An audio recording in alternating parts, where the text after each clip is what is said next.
Nelson Mandela said, forget Bach, forget Beethoven, we have something better. Abdullah Ibrahim has been performing music for more than 7.5 decades, and he's back in South Africa after 5 years, and he is being celebrated on Friday night at the Cape Town City Hall, and he joins me now for a conversation of what is a distinguished career as one of South Africa's most distinguished pianists and composers, who has shared the stage with the likes of Ellington to Masekela, and he calls Cape Town his home.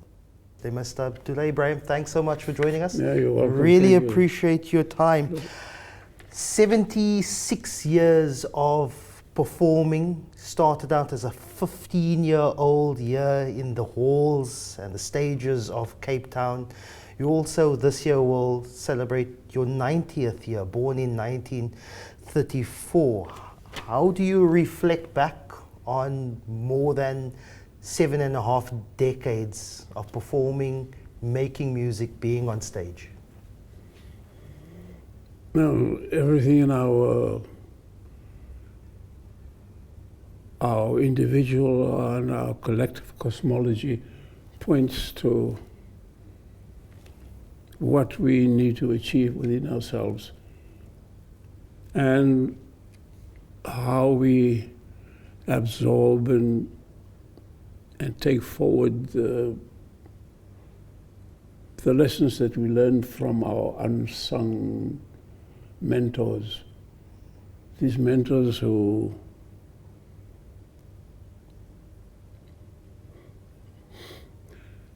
they want to remain anonymous.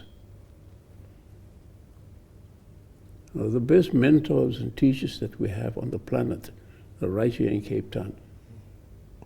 I have the privilege to have, they invited me to study with them, and I still do.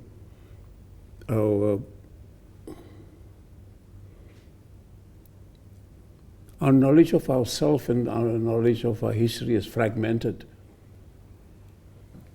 So for us as, what do they call us, musicians, we're the bearers of the history. And we reflect this in our compositions or our presentations so that we can be aware and remain aware of what our role is to play individually and in societies and communities. Yeah. How does a young boy who grows up within the AME Church in Kensington, which still is around today, being taught music by your mother, who was a pianist, organist in church, as a young boy, do you, in terms of particularly the era, the politics that you find yourself in the 1940s here in Cape Town, South Africa, can your brain as a 14-year-old at the time ever imagine the heights that you've reached, and particularly the significance and the legacy that you've created in 75 years of music? Well, that's not the reason why we do it. We don't do it because we want to attain fame. It's got nothing to do with that. My mother played piano for silent movies in Maitland. It was what's it called? The Grand Theatre. And of course it was an all-white audience. And my mother played every Saturday. She played, accompanied these silent movies. So I had as a young boy, I had a possibility to slip in at the back and watch her. My grandmother was the founding member of the AME Church in Kensington. So as you well know, the history of the AME Church started in Philadelphia in the US by a pastor called Richard Allen, Uh, he went to a church service Sunday morning and was denied access. So he created his own church, the AME Church. Now the AME Church in the United States is one of the most vibrant and iconic social interaction, and especially with civil rights. These bishops from the US came here to Cape Town, you know, Vera Gau, the Gau family. These were all descendants from those bishops that were sent here. So that created the AME Church, our narrative, our connect with the world, like with many other things, what is in the diaspora. So the connect with the AME Church was the connect with the US and its history. My musicians that I'm playing with today are from New York. We've been playing together for about 40 years. If I look where I'm sitting now, we're looking out to Lion's Head. Now, the traditional call it Horikwacho, you know. So, as a young man, I spent hours and hours and days and nights in this mountain. I wrote compositions and songs about it. My English composition teacher at high school gave me a narrative which I hold dear to my heart and almost like a springboard for what I need to do. He said, like English composition, he said, when you write a composition, or write about what you know best. So what I know best is my family, my friends, the people around me,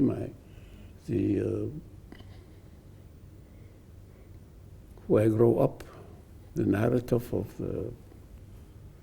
of the history of Cape Town, not this history that we are being taught supposedly, you know. So it's an ongoing narrative and more the discovery of what we have to impart to our immediate and far-flung communities.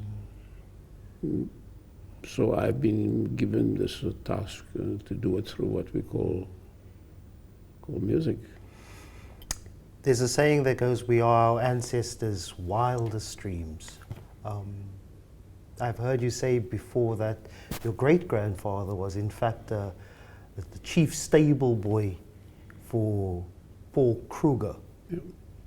Who would have imagined that a young man who worked in the stables of Paul Kruger would have a great-great-grandson who would have such an impact and continues to have an impact, eh? That's about us. Paul Kruger should have just checked this out. Right? Paul Kruger today still has to check it out. It nothing to do with me. You returned to Cape Town after 5 years as last performed, and in that time we've had a world that has changed, particularly with pandemic and lockdowns. I've followed your music and your online performances. Yeah. You have gotten back onto the road since then. But what was that like? You're usually playing for packed concert halls and auditoriums, but what was it like playing in isolation with a video camera, streaming and fulfilling and giving people enjoyment in a time of isolation? What was that experience like for you?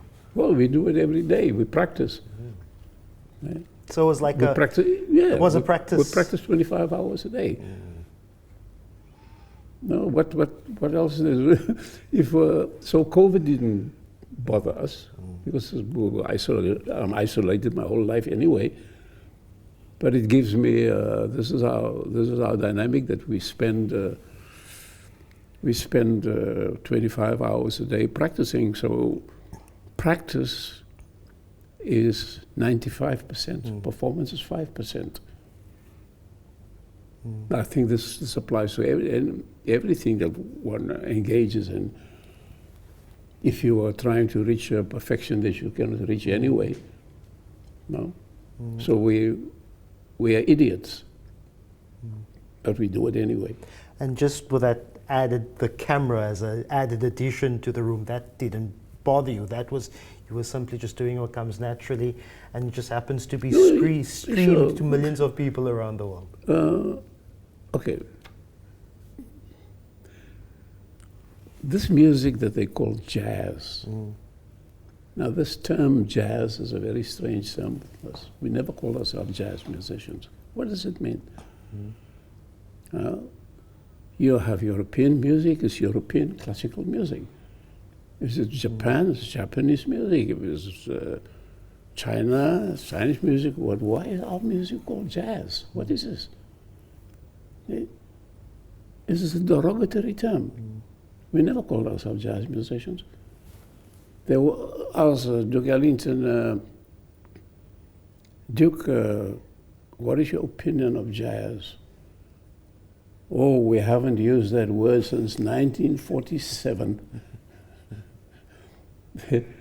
So the whole process of, when I say this little gift that we've been given is really to probe and understand what is the truth, and impart this. We grew up in the AME church, and I took Shahada and became a Muslim, because our traditional values, our traditional culture, our traditional medicine was deemed to be witchcraft, right? That's what it was. Now, up to today, our traditional medicine is called witchcraft. So now they're slowly beginning to understand, wait a minute, that there's validity in it. See, we have spun a web around ourselves. I'm not talking just, we have spun a web ourselves that we really believe. And we impart this now to the next generation. Let me talk about proximity on where we find ourselves and where we call home. You spend a great deal of your time, you live in Germany, but let's talk about, where do you call home? You have a track called Cape Town, and in that track you have a line that says, no matter where you roam, you will always call Cape Town home. And based on our proximity where we are at the moment, not too far here is Bloom Street. And Bloom Street is the where you recorded Manenberg in a studio in Bloom Street. Not too far where we are is the oldest mosque in South Africa. How do you proximate yourself in where do you call home? Well, we always dealt with homeless people. Our narrative is homeless people. What are we? We're homeless. In your own home. Not kid ourselves, no. So, in our cosmology, our elders will set you down and say to you, now listen to what we're imparting to you. And always the narrative is through animals. They use animals as an analogy. If you have a minute, may I? Okay. Please. Homelessness. So this is the stories that our elders tell us. Right?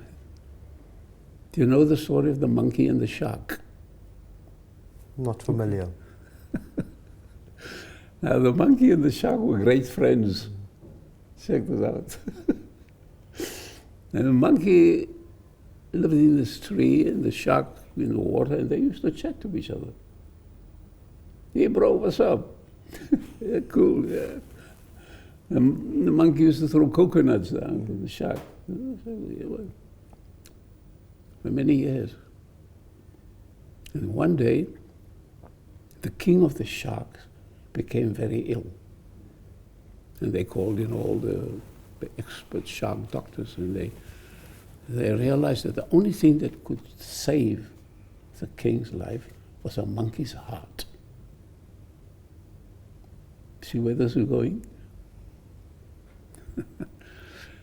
So the king said, anybody who can bring me a monkey's heart can have half of my kingdom, marry my most beautiful daughter. And then the shark says, King, I think I can help. I know someone.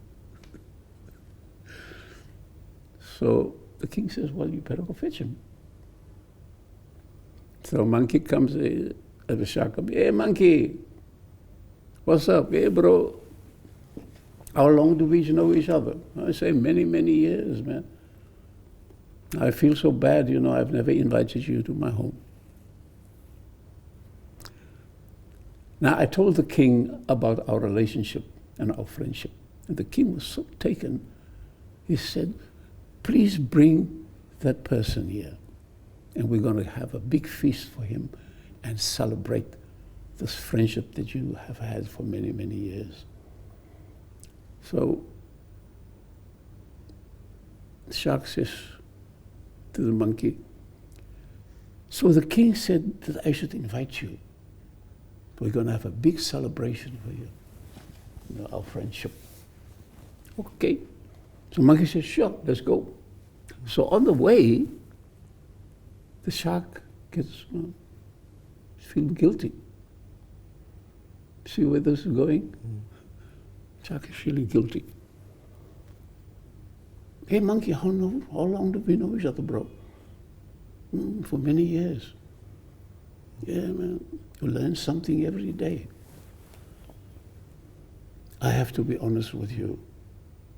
We're not really going to a celebration for you. The king is ill, and the only thing that can save him is a monkey's heart. So the monkey says, hey bro, how long we know each other? I say, many years. Man, you learn something every day. Shark says, what do you mean? He said, didn't you know? Us monkeys, when we travel, we never take our hearts with us. We leave our hearts in the trees. Shark said, wow, I didn't know that. You learn something every day. Let's go back and fetch your heart. So they go back up the tree. And shark is down, is waiting and waiting. Say, hey monkey, take your heart, let's go. Monkey doesn't respond, doesn't say a thing. Hey, monkey, take your heart, let's go.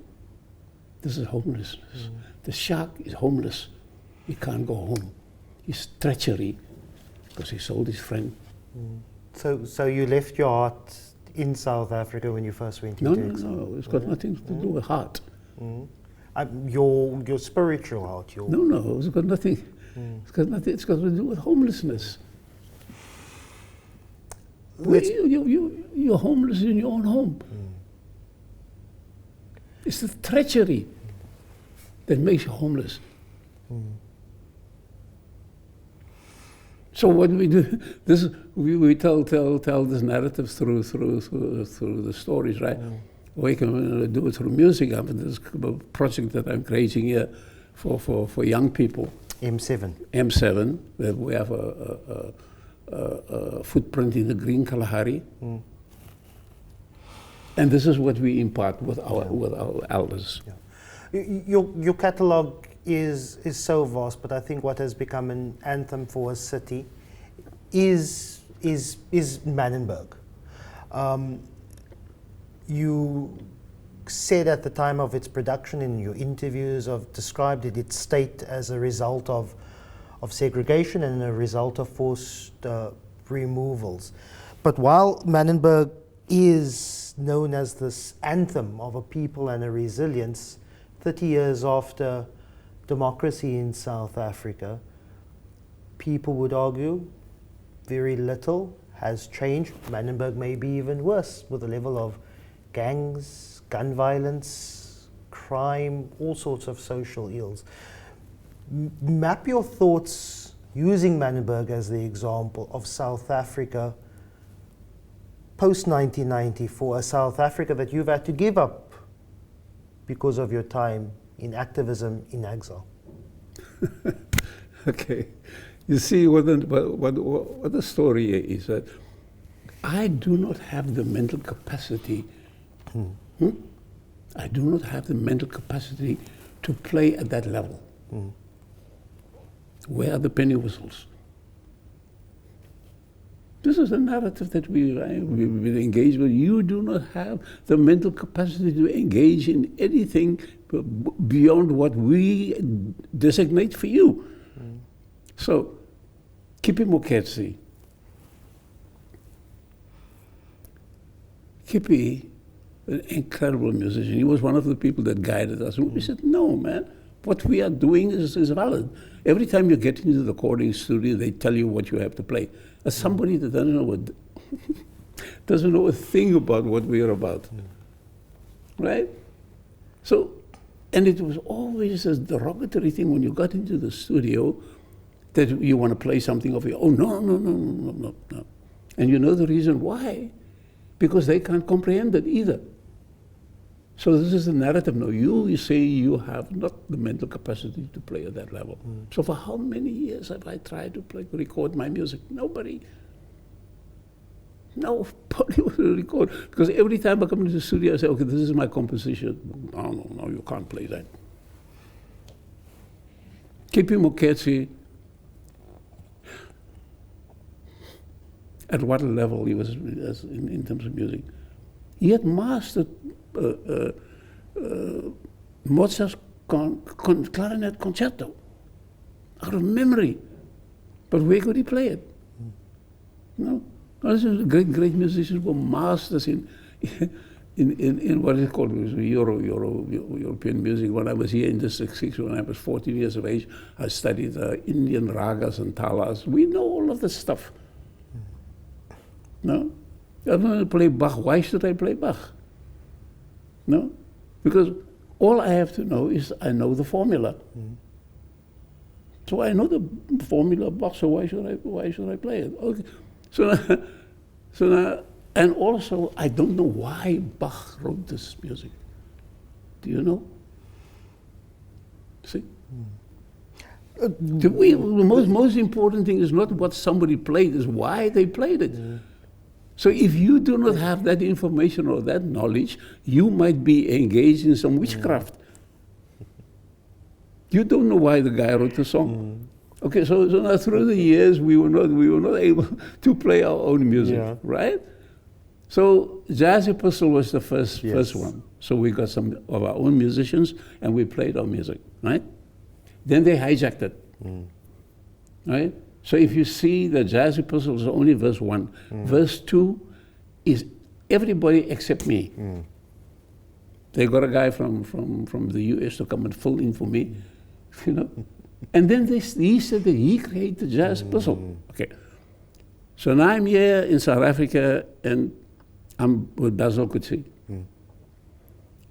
Because they were into American pop music. What do they call it? All the musicians, they were African pop, American pop music. So American pop music, I said, hey, wait a minute, man, check our tradition. No, man, what is it? I checked the tradition. And that's where Marabi. Right, because they've been, we do not have the mental capacity to play that level. So they were playing American pop, and everybody was saturated with pop music. Right? So I said to Basil Coetzee, check out this traditional music. He reluctantly. And when he went into it, he realized what it was. So Basil was the first one. So when we're in the studio here, the country's up in flames, the young people are protesting against the stuff that we don't have the mental capacity. And so we go into the studio here in Bloem. Bloem Street, I had composed about 5 songs. And we went and we were recording I had a grand piano. And so we started recording the music that I had written. So about the third piece, we had a recording, we had a break, take 5, right? So I was recording on this grand piano. So he got up in this corner there, I saw this upright piano. And when I went to the upright piano, okay, so what we used to do in those days to say, because the hammer hits like that, if you strike the note, the strings are like that. the hammer hits like that. So what they used to do, they put drawing pins on the edge of the strike of them. So when the hammer hits the string, it has this metallic sound. This is all the things that they did in our music to get, because the piano was, when you have a gathering, that's what you could. So I looked at this piano, and so how do we address an instrument? We don't say to the instrument, I'm going to play you now. I ask the instrument, what you got? Give it to me. And he said, ta, ta, re, ta, ra, ta. That's what the instrument said. But it was another voice. So we called everybody together. We said, everybody, well, okay, Basil, the horn, ta, ta, re, ta, ra, ta. Okay, now what is the bridge? Ta, ta, ra, ta. There we go. We played it, 17 minutes, and then we went back into the studio to record the other stuff that I'd been playing, that I'd been writing. Then we said, wait a minute, something happened here. And what Vic Versveld, Vic Versveld, he was the engineer, he was hip because he recorded it. It's one take. If he hadn't recorded it, we would have missed it. Oh. So that was the story. We don't know what shall we call it. Oh, finally we can play our music. Mr. Ibrahim, who do you write music for? A lot of your tracks are named after people. It particularly carries women's names: Joan, Nisa, Muniba. Song for Satima is one of my favorite tracks of yours. When plenty of your music is named for and after particularly woman figures in your life. Has that been very important for you? See, in our narrative here in South Africa, who are the keepers? The keepers are the grandmothers. Yeah? The keepers are the grandmothers. The grandmothers are the ones that kept all of this together. They were incredible people, so there's a dedication. Okay. My name is on my ID card, it says Adolf Johannes Brandt. Where did I get this name from? Adolf Johannes Brandt. It's not me.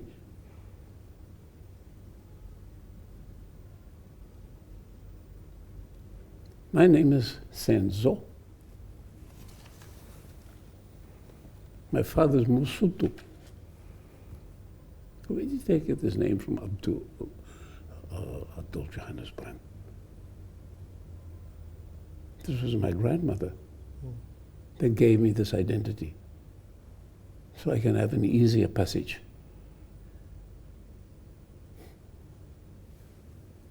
I only realized afterwards, when she was on a deathbed here in the Grootsche Hospital, when I spoke to her about it, I asked, what is this about?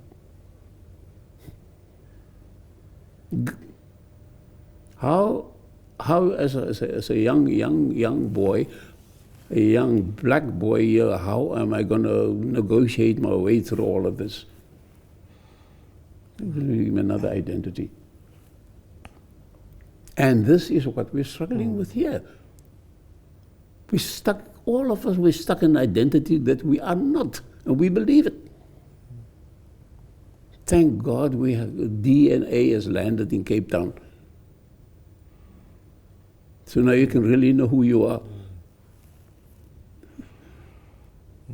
So the dedication to the women, dedications to the grandmothers and the people who hold this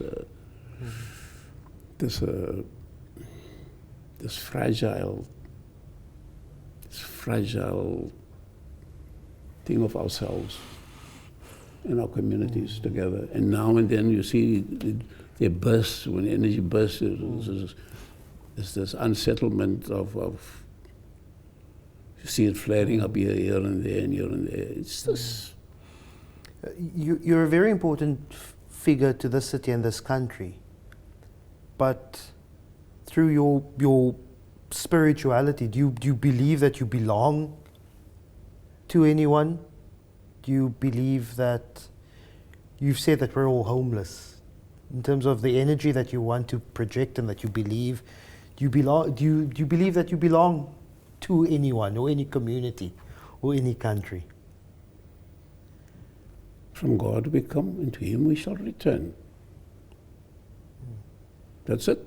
You can believe what you want to believe. You can claim to be whatever religion you believe in, but that's the bottom line, right? From God we come, and to Him we shall return.